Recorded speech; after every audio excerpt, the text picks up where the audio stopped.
Theorem 6.2.4 states that a set with no elements is a subset of every set.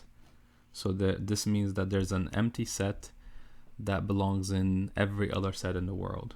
And for now, we're calling the set E, but in general, the E is gonna be actually called the empty set with the 0 and the bar through it. We call that the null set, okay?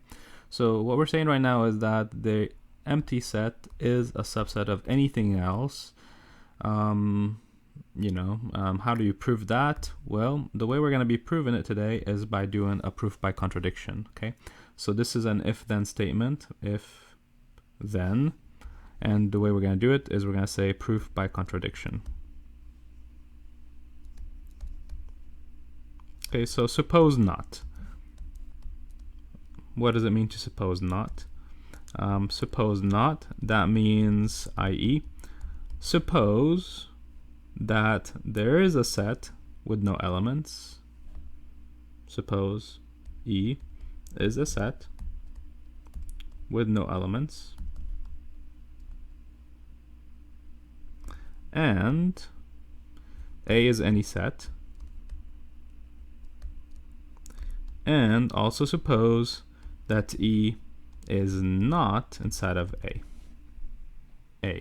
Saying that E is not a subset of A implies that there exists some X in E such that X is not in A. That's what it means for E to not be a subset of A.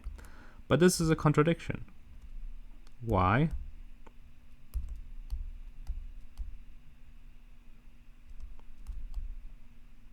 It is a contradiction because we assumed that E was an empty set. E is a set with no elements. So how could there be an X inside of E? Right? The assumption was X is empty.